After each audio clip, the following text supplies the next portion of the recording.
Bem-vindo ao programa Brasil Seguro, iniciativa da IPTV, com o Grupo de Análise de Estratégia Internacional, o DSI, Defesa, Segurança e Inteligência, da Escola de Segurança Multidimensional, a ESEM, Instituto de Relações Internacionais, da Universidade de São Paulo, em colaboração com o Instituto de Estudos Avançados. A IPTV, no canal 579 na banda KU, 23, Nova Parabólica Sky, está presente também no Instagram e no YouTube, www.iptv.com.br,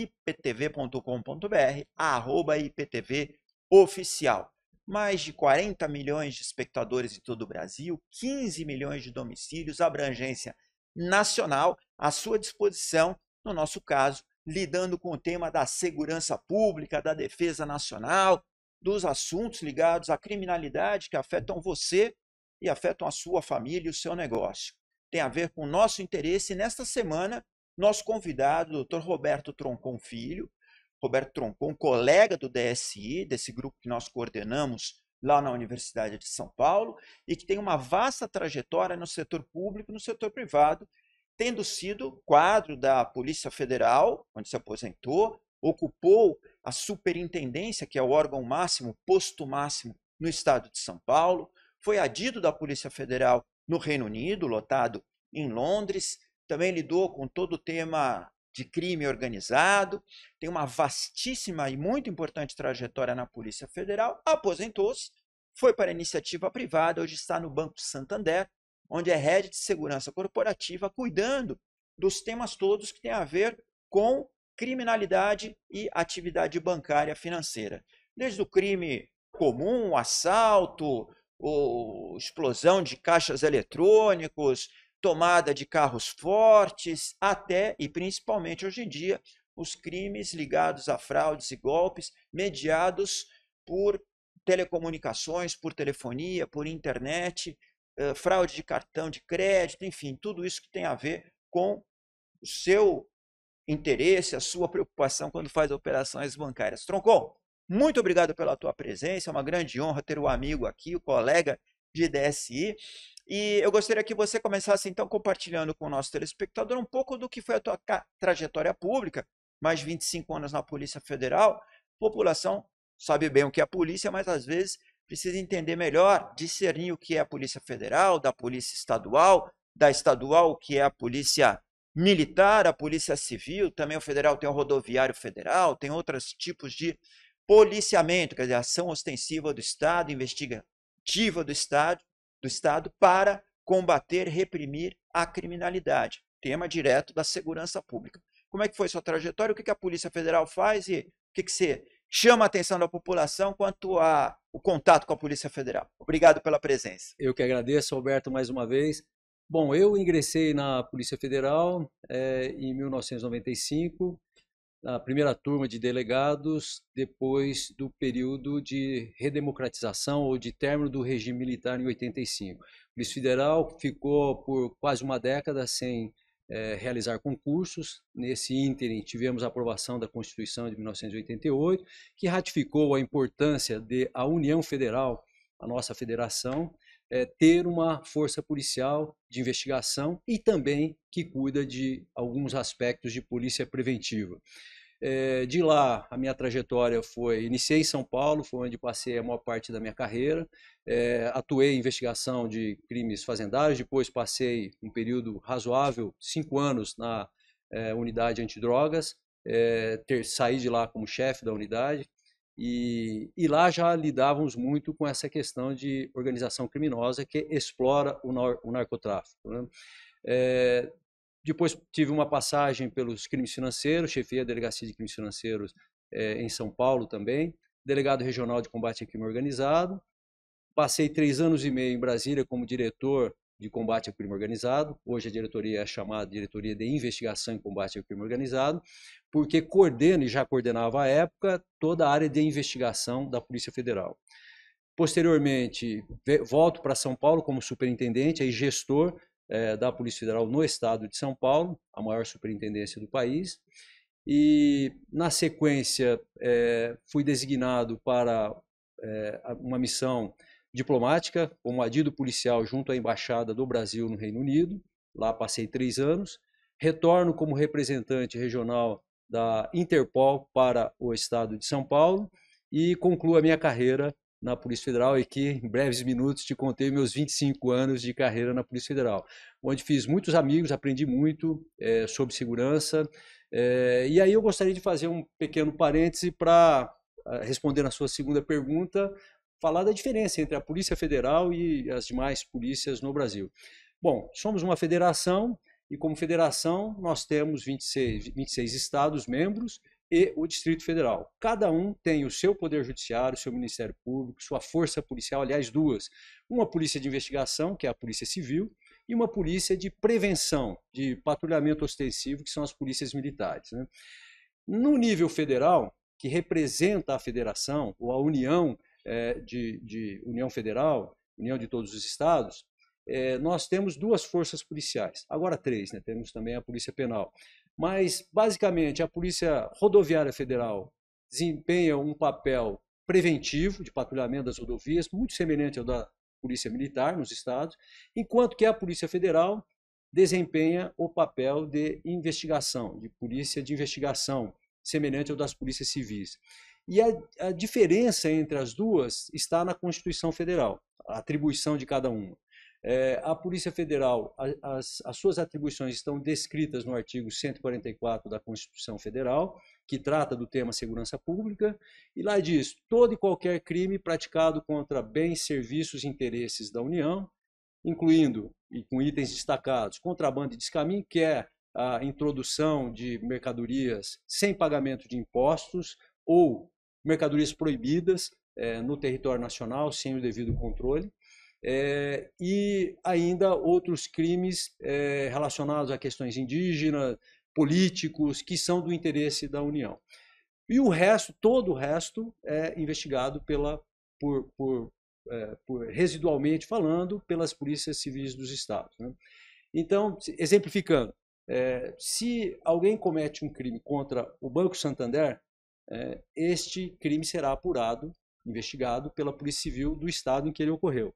Se for contra a Caixa Econômica Federal, que é um banco 100% pertencente à União Federal, capital da União, este crime será investigado pela Polícia Federal. E nesse contexto, né, nós somos um país com enorme território, quarto maior território do planeta, com 27 unidades federativas, mais a União Federal, e há uma grande necessidade de interação. Muitas vezes investigamos crimes com técnicas parecidas, mas as atribuições são definidas de modo distinto pela Constituição.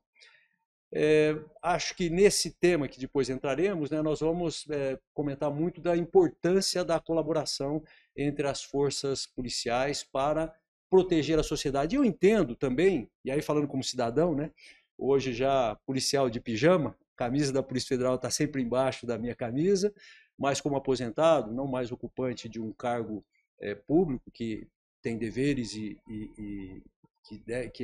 expectativas que a sociedade tem com relação a todos os agentes públicos, a visão do cidadão olha, não me interessa bem essa questão de distribuição de atribuições, de competência, eu quero saber, eu tenho direito e quero ter segurança pública, né, como tantos outros serviços essenciais do Estado, educação, saúde, enfim. E aí a gente tem grandes desafios, não é só no Brasil, é no Brasil e em todas as grandes nações, particularmente as federações, talvez nem com um território tão grande, pequenos como Suíça ou como Reino Unido, mas que têm as suas divisões, têm suas várias polícias e que são demandadas para agir de forma coordenada para entregar o bem maior que a população espera, que é a segurança pública. No fim do dia, a população quer segurança, não importa de onde venha, importa que ela se sinta bem com o seu patrimônio, com a sua casa, com as suas transações, com os seus negócios e com a possibilidade de circular livremente, né? Que são direitos constitucionais, né? Que têm que ser assegurados e entregues pelo Estado. Você destacou na tua brilhante trajetória aspectos ligados à estadia no exterior e ao fato de você ter sido representante da Interpol no Brasil. A Interpol é uma rede de polícias por todo o mundo, né? Os países aderem a ela por vontade, eles não são obrigados, né, de fazerem parte da Interpol. E ela tem essa função de coordenar redes de investigação. de propiciar a cooperação quanto a crimes que são realizados num país, mas podem ter repercussões ou rebatimentos externos, e que, portanto, facilita-se isso tomando parte da Interpol. Qual é a tua visão? O Brasil, com esse crescimento do crime organizado transnacional, das redes criminais ligadas a narcotráfico e tantos outros delitos, tem sabido lidar com esses canais de operacionalização internacionais? A Interpol tem ajudado o Brasil está pronto para também ser um membro eficaz dessa organização? Alberto, boa pergunta. Eu sou nascido numa pequena cidade do oeste do estado de São Paulo. Passei toda a minha adolescência, idade adulto jovem no interior, em cidade de 40 mil habitantes.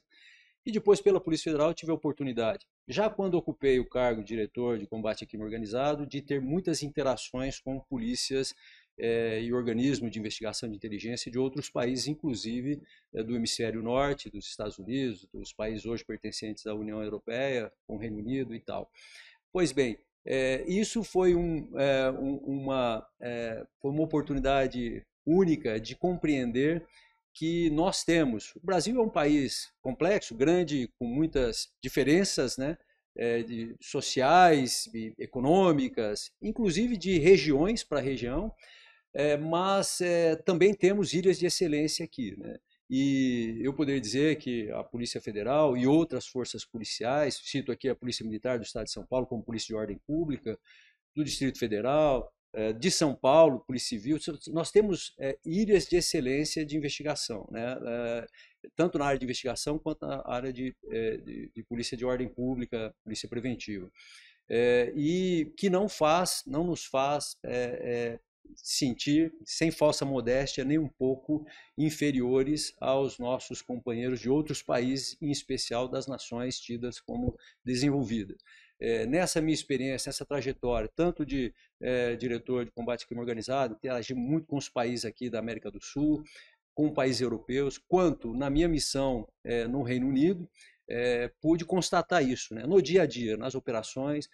Por vezes, isso é fato, né, temos menos recursos, isso é verdade, mas somos forjados em ambientes desafiadores, e isso nos desenvolveu habilidades que são reconhecidas pelos parceiros com quem interagimos mundo afora.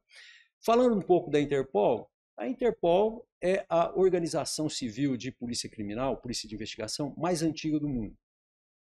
Fez 100 anos em 2023. Né? E aí tem uma peculiaridade que eu gostaria de comentar. Nesses 100 anos de existência, ou século de existência, ela foi comandada, e quem comanda a Interpol é o secretário-geral, apenas por representantes de 5 países, né? França, Inglaterra, Áustria, Alemanha e Estados Unidos. E no final de 2023, nós tivemos a felicidade, para os brasileiros e para a Polícia Federal em particular, de termos eleito pelo voto, 196 países hoje participam da Interpol como membros participantes, associados, um brasileiro, né, Valdeci Urquiza, que inicia sua gestão, já nos brindou com a presença e palestra no segundo Congresso de Segurança da FEBRABAN este ano, em março passado, e que depositamos muitas esperanças que também lá, um órgão tradicional, que tem a maior missão é a de facilitar a cooperação entre as forças policiais mundo afora, e a Interpol tem um papel crucial, ela tem redes de comunicação segura, é mais conhecida pela sua difusão vermelha, né, ou Red Notice, que é a busca de procurados mundo afora. A pessoa pratica um crime, é condenada, tem um mandado de prisão expedido contra ela no Brasil ou em qualquer país, e dali muda para outro país onde a soberania do país em que ele praticou o crime não a alcança. Então você precisa da cooperação para localizar e para que as autoridades locais, sob o crivo do judiciário, o capturem e repatriem para o país onde ele deva cumprir crime. Perfeito. Pena, melhor dizendo. Perfeito. No próximo bloco, seguiremos com essa apreciação sobre a cooperação policial internacional com o Dr. Roberto Troncon, no Brasil Seguro. É um segundo. Somos a IPTV, a emissora que cresce com você. Bem-vindos de volta ao programa Brasil Seguro, nesta semana com o Dr. Roberto Troncon, de carreira pública na Polícia Federal, hoje aposentado, delegado, atuando no setor financeiro como head de segurança do Banco Santander. Troncon, no bloco anterior, falávamos da cooperação internacional, o papel da Interpol, que é o órgão de cúpula entre todas as polícias do mundo, 196 países, que hoje tem a direção geral atribuída a um brasileiro, Valdeci Urquiza, e que com isso ajuda os países membros, e especificamente o Brasil, a melhorar a parte investigativa, a busca e captura de criminosos, dotando a população de mais esse instrumento de segurança por meio da cooperação internacional. Não, perfeito. E, como eu estava dizendo, né, a gente tem grandes... eu acho que a Interpol ela é muito útil e necessária, essencial, diria, na interlocução entre países que, pela distância geográfica, pela região diversa, não têm uma relação fluida, como, por exemplo, os países aqui da América do Sul. Vivemos no mesmo continente, ou os europeus dentro da União Europeia. Então, a gente tem, naturalmente, a quantidade de casos que surgem, que nos forçam e nos forçaram ao longo dos anos a cooperarem, colaborarem uns com os outros, criam laços que permitem uma colaboração, uma cooperação bilateral muito fluida. Contudo, quando temos, por exemplo, né, necessidade de interagir com um país da África Central, da Ásia, que são países que no dia a dia nós não temos esta interação, a Interpol tem um papel fundamental de mediador, de facilitador, de apoiador desta cooperação. Então, a gente tem com um brasileiro agora, que eu conheço pessoalmente, com a sua visão, visão de futuro muito clara, de transformar, de evoluir sempre, que ele deixará sim a sua marca nesta organização tão importante nos próximos 5 anos de sua gestão. Muito bem, você falou da nossa vizinhança, América do Sul. As redes transnacionais ligadas ao crime têm se notabilizado por uma ocupação desses territórios sul-americanos no tráfico de drogas, de pessoas, de armamentos, substâncias precursoras, na biodiversidade. Você comentou, nosso país tem tipos de segurança ou de criminalidade caracterizados regionalmente. O crime na Amazônia é um, o crime no Sul é outro, o crime na costa é de um tipo, nas regiões do interior, rural, tem outra natureza, outra característica investigatória, que demanda das autoridades públicas outra abordagem. Nesse aspecto, na América do Sul, para enfrentar esse flagelo, esse grande inimigo público que se tornou o crime organizado transnacional, nós somos dotados dos mecanismos para facilitação da persecução policial, do estabelecimento de contenção do crime organizado na cooperação entre os nossos vizinhos? Eu gostaria, antes de responder a sua pergunta, de até contextualizar, acho que 3 grandes fenômenos que hoje são um grande desafio para o Brasil e para o continente, né? O enfrentamento da corrupção, o enfrentamento dos crimes violentos, que perpassam pelo tráfico de drogas, tráfico de armas, tráfico de pessoas, infiltração de grupos criminosos em estruturas de Estado, e os crimes virtuais ou os crimes praticados em ambiente virtual, em ambiente digital, que são as fraudes, golpes eletrônicos. O que tem entre esses 3 grandes fenômenos criminais da atualidade no mundo, e particularmente no nosso continente e nosso país? É a atuação de organizações criminosas. E lembrando que esse conceito de organização criminosa, né, forjado já na Convenção Convenção sobre o Crime Organizado da ONU, de pouco mais de 20 anos atrás, né, ele é um fenômeno relativamente novo na história da humanidade. A gente tinha os bandos, quadrilhas, que atuavam localmente, quando muito regionalmente, mas essa dimensão... A máfia... As máfias, essa dimensão da empresa do crime, da empresa multinacional do globalizada. crime, esta é um fenômeno moderno, é um fenômeno de 3 décadas no máximo, ou menos, né? E ganhando escala, especialmente quando a gente fala de crimes virtuais. Voltando à sua pergunta, quando a gente trata da América do Sul, nós estamos preparados? Eu acho que a gente tem grandes desafios, né? E os países também têm seus grandes desafios. A gente tem tratado, o Brasil em particular, tem um enorme desafio que é o controle das suas fronteiras, né? Hoje, eu esqueci de mencionar nas atribuições da Polícia Federal, mas dentre elas está ser a polícia marítima, aeroportuária e de fronteiras.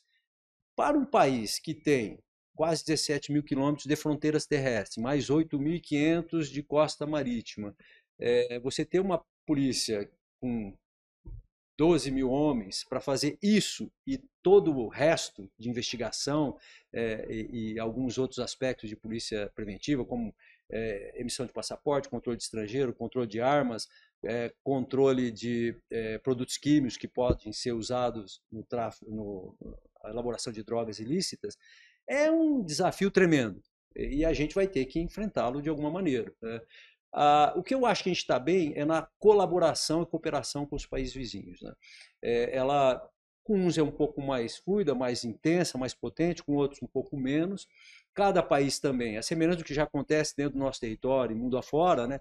Tem níveis de estruturação, de recursos e até mesmo de experiência e capacitação dos seus policiais diversos, mas a gente tem, por uma clara compreensão de necessidade, né, que perpassa não só as nações, as organizações, o setor privado, o setor público, sozinho, como dizia o meu pai, queixada fora do bando é comida de onça, né? Você sozinho você não faz nada, você faz pouco e você dificilmente vai atingir os seus objetivos.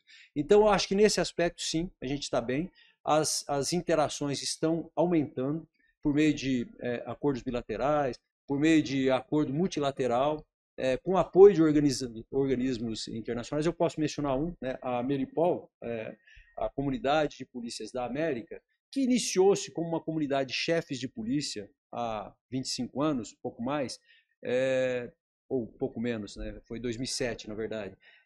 Então, a Ameripol começou com uma organização de chefes de polícia, cada país com um chefe de polícia representando, combinando, trocando experiência, combinando algumas estratégias.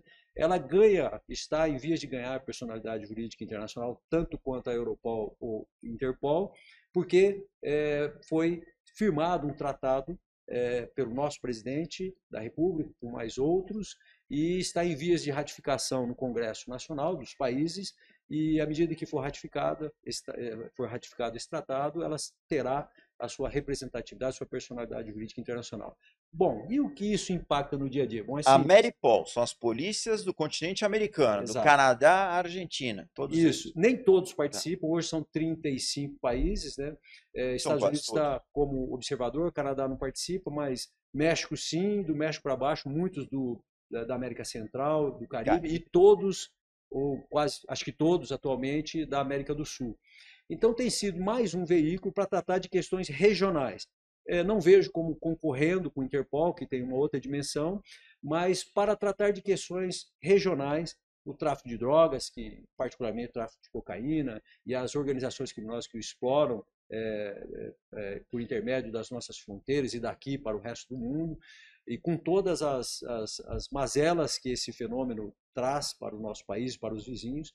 Então ela tem sido um canal de diálogo regional importante. E cito um exemplo, ela tem, dentro do seu contexto, já falando do outro bloco, que é dos crimes em ambiente virtual, ela tem um escritório de combate a crime cibernético, conhecido como AC3, Ameripol 3C de combate a crime cibernético, que fica baseado na Argentina, em Buenos Aires, e que tem uma ambição de ser o grande hub de colaboração, cooperação entre as polícias do continente, em especial do continente sul-americano, para enfrentar esse crime que é, por excelência, o melhor exemplo de crime transnacional.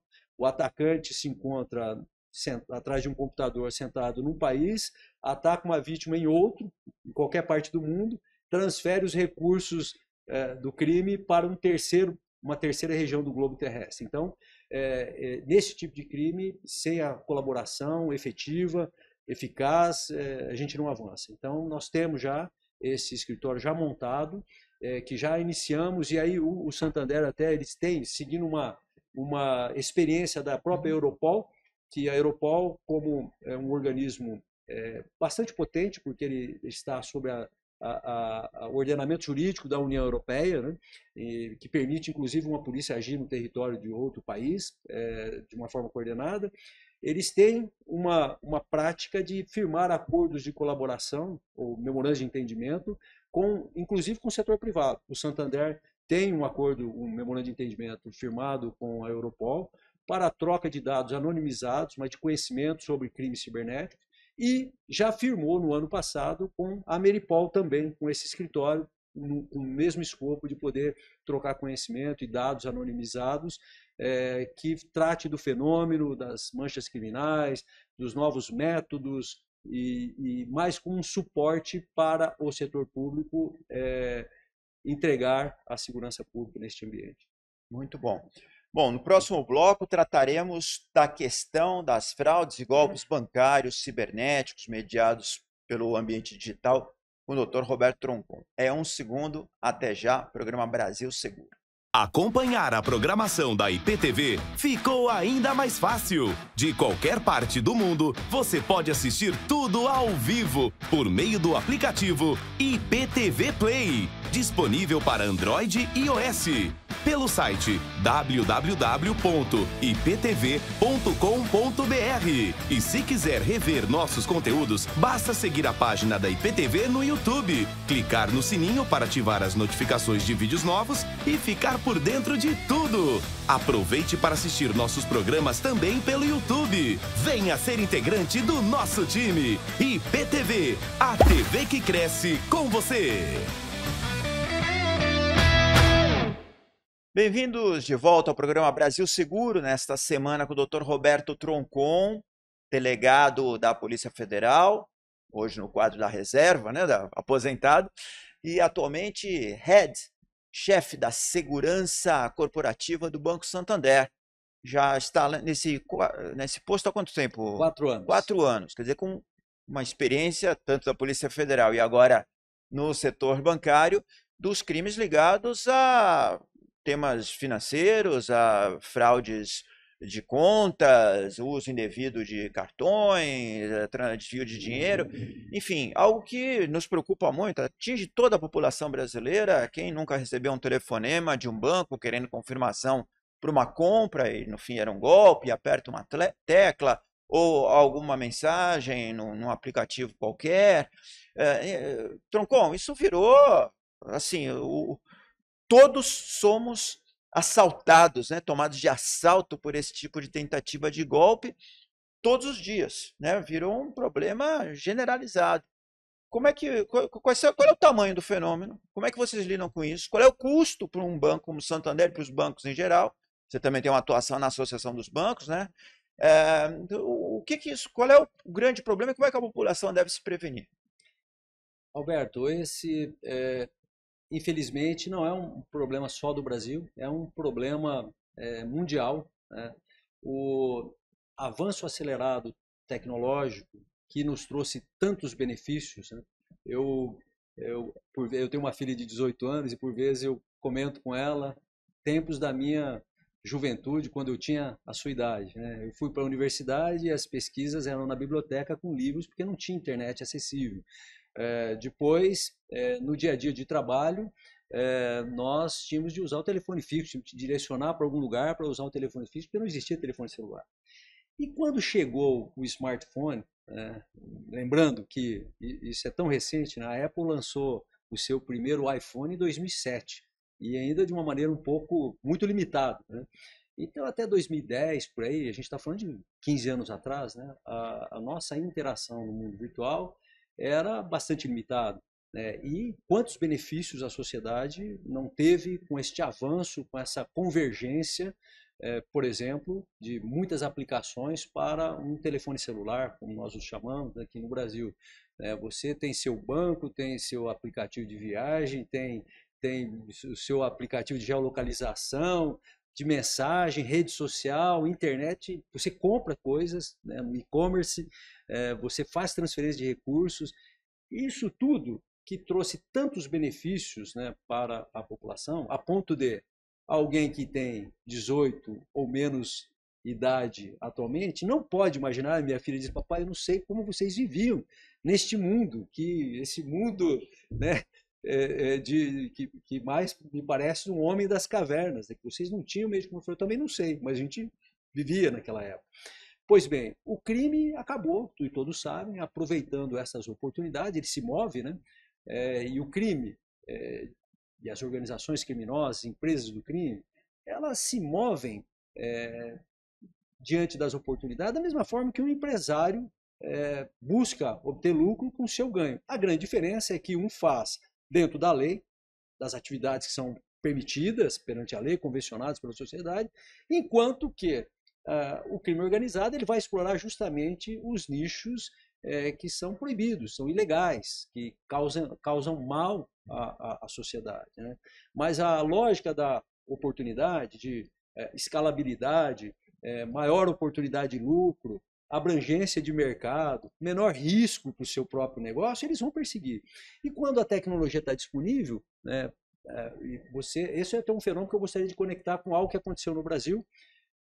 Há uma década e meia atrás, não por coincidência, a gente teve, uma década até, um fenômeno muito forte, que foi do final dos anos 80, 90, até meados da década passada. Nós tínhamos um fenômeno do roubo a banco, né? Explosões de caixas eletrônicos e assaltos e sequestro, extorsão mediante sequestro de tesoureiros para pegar dinheiro, né?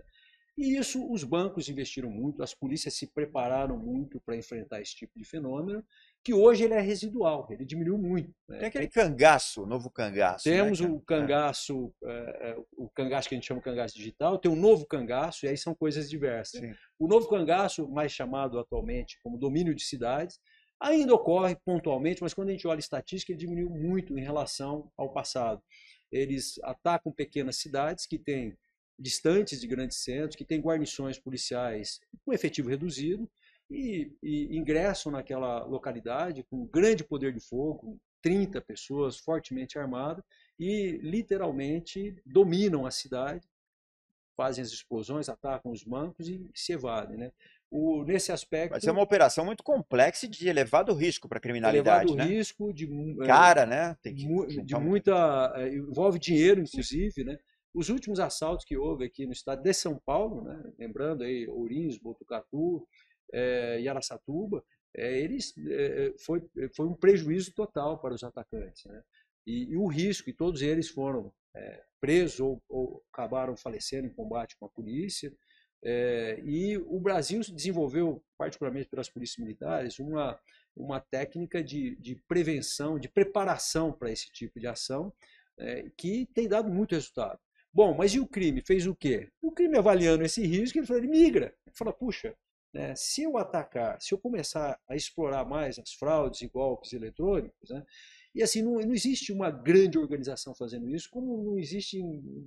Acho que assim, você tem as organizações importantes, facções criminosas, que também começam a explorar esse nicho de mercado, né? A ponto de, já vimos isso em experiência própria, de recrutar jovens com habilidades de programação para desenvolver malwares para atacar os cidadãos e praticar o chamado phishing. Depois explico do que se trata, para obter dados ou mesmo assumir controle de operações para fazer transferências e praticar o seu... Isso é um ponto importante, Troncon. Quer dizer, até agora, ou até um passado recente, essas iniciativas eram de pequenos grupos isolados, de pessoas que dominavam os instrumentos cibernéticos, identificavam uma possibilidade, uma vulnerabilidade, desenvolviam uma certa estratagema e atacavam pessoas, incautos. Agora você menciona já a identificação do recrutamento por parte de redes criminosas, do tipo PCC, do tipo Comando Vermelho, de pessoas vocacionadas para fazer isso. Quer dizer, eles abriram departamentos, unidades para explorar esse nicho. Quer dizer, ele já é rentável o suficiente, grande o suficiente, tem volume suficiente para justificar esse investimento do crime organizado amplo, né? Vamos dizer, dos franqueadores do crime, por assim dizer. É exatamente isso, Alberto. A gente vê, como eu comecei a comentar, né? Não é um fenômeno do Brasil, isso é no mundo. E particularmente por ser um crime que não tem limites de fronteiras físicas, né? Você tem os grupos que se dedicam aos ataques por ransomware, que é o sequestro de dados para exigir pagamento de resgate, que alguns são famosos, são grupos que têm vinculações com estados, né? E são com países. Com países. Eles são como agências de países dedicados para uma guerra cibernética, para sabotar. Embora nunca admitido, mas tem grupo que é atribuído a uma conexão muito próxima com a Coreia do Norte, por exemplo. Né? Disse que a Coreia do Norte já hackeou 6 bilhões de dólares em Bitcoin, por exemplo, em moedas virtuais. E por aí vai, né? Você tem desde esse grupo mais sofisticado e tal, grupos que atacam empresas principalmente, mas setores públicos, com propósito não unicamente econômico, né? Mas para infligir sabotagem, algum problema para aquele Estado, com o qual não se relaciona, que tem interesses diversos, mas principalmente para obter recursos de maneira ilícita, né? Há grupos menores ou não tão sofisticados, como é o caso aqui, que temos diversos no Brasil, e os grupos organizados, as grandes empresas do crime, que se dedicavam em grandes ramos, né, de tráfico de drogas, tráfico de armas e tal, já explorando esses segmentos também. Então, quando pensamos, né, que este crime, e por vezes é tratado na justiça como um crime de menor lesividade, um crime que, por não ter violência, ele seria um crime que não causaria tanto dano assim. Afinal, é só um dano patrimonial, isso não é bem verdade. Há casos concretos também de pessoas, cidadãos, que perderam, por meio de um golpe sofrido, todas as economias de sua vida. Empresários, pequenos empresários, idem. E o que eles fizeram? Tiraram a própria vida, porque se encontraram num beco sem saída, de perder toda a economia de uma vida, uma pessoa aposentada, e se atira do 7º andar de um edifício. Então, minimizar a gravidade deste fenômeno criminal, desse tipo de crime em ambiente virtual, é uma visão muito simplista de um fenômeno bastante complexo. O Brasil tem também aperfeiçoado a legislação, tem várias iniciativas nesse sentido, de tentar dar uma resposta, e eu particularmente sou bastante otimista com algumas delas. Né? Para dar um pouco de número, trouxe até uma colinha aqui para trazer alguns números. São, assim, como a gente fala do submundo, você não tem balanços patrimoniais publicados, né? Então a estatística é muito em cima de estimativas, em cima de alguns indícios, né? Mas esse fenômeno, dito por algumas empresas, consultoria especializada, ele pode ser, em 2025, algo entre 5 trilhões de dólares e 10 trilhões de dólares no mundo inteiro. De perda. No mundo inteiro, todos os tipos de fraudes, golpes que as empresas e as pessoas físicas sofrem no mundo inteiro. Então, 5 a 10 trilhões de dólares, o Brasil, o PIB do Brasil, a riqueza total do Brasil é algo um pouco mais de 2 trilhões de dólares. Você está falando alguma coisa aí, como vários Brasis, né? Só em fraude bancária. Há quem diga que as perdas, ou olhando pelo lado da empresa do crime, né, os ganhos com essa atividade ilícita, pode ser o 3º PIB do mundo, apenas atrás dos Estados Unidos e da China. Então assim, não é brincadeira. E o que acontece com esses recursos? Né? Esses recursos que um grupo criminoso, local, transnacional, aufere com os ataques em ambiente virtual, eles são reinvestidos na atividade. Uma parte é usufruído e outra é reinvestido. Então, em outros tipos de criminalidade, né? Sem dúvida. Com loteamentos clandestinos, com tráfico, com corrupção, enfim. É uma fonte de renda muito importante hoje para grupos criminosos organizados, estabelecidos em várias partes do mundo. Né? E no Brasil, então a gente fala disso, como é que ficamos aqui no Brasil? Olha, no mundo inteiro, bom, essa é a parte do que se perde, mas o que se ganha, isso aí já é melhor estruturado, né? Uma estatística da Gartner, ela diz o seguinte, que nós vamos gastar em 2025 as empresas, né, as grandes corporações, 212 bilhões de dólares com segurança cibernética. No mundo inteiro. No mundo inteiro. E no Brasil, só dados da FEBRABAN, que é a Federação Brasileira de Bancos, que representam a maior parte do sistema financeiro nacional, onde fazem parte como associados os grandes bancos, nós gastamos em 2024 5 bilhões de reais só com tecnologia de cibersegurança. 10% de todo o investimento que as empresas fazem em melhoria dos seus serviços e produtos financeiros. Né? Então, assim, são cifras 5 bilhões de dólares é quase 1 bilhão, melhor dizendo, 5 bilhões de reais é quase 1 bilhão de dólares. Né? Então, são cifras muito relevantes. E no Brasil, falando um pouco do sistema financeiro, aí é outro aspecto do nosso país que também nos orgulha. O Brasil tem um sistema financeiro dos mais avançados do mundo, e ele forjado em ambientes muito desafiadores, foi de hiperinflação que passamos nas décadas passadas, nas décadas que se foram.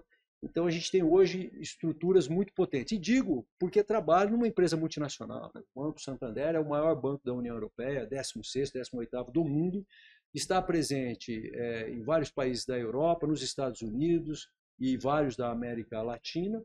E nós somos, Brasil, benchmark para as outras geografias, de muitas coisas que fazemos para nos defender dos nossos criminosos cibernéticos, que também são muito criativos, né, infelizmente. Sim, o Brasil é um país que tem uma tecnologia bancária de ponta. O Pix, por exemplo, é uma invenção brasileira com enorme sucesso. Já para arrematar aqui para nossa audiência, Troncon, o que a população pode fazer? Como ela deve agir? O Pix é confiável? Quando ela se depara com a suspeita de fraude, ela liga para o banco? Como é que ela deve agir?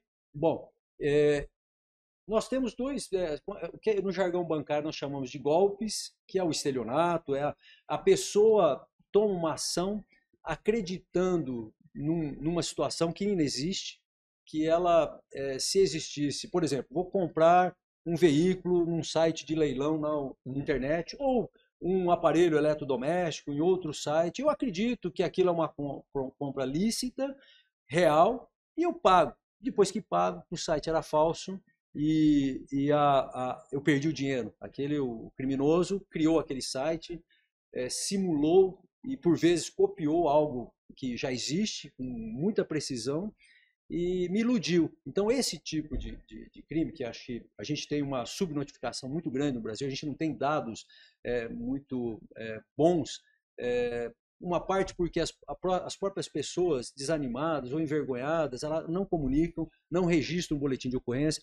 Para esse tipo de crime, eu tenho até uma relação aqui, está no site da FEBRABAN também, né, do que se trata, por estatística de pesquisa que nós fizemos.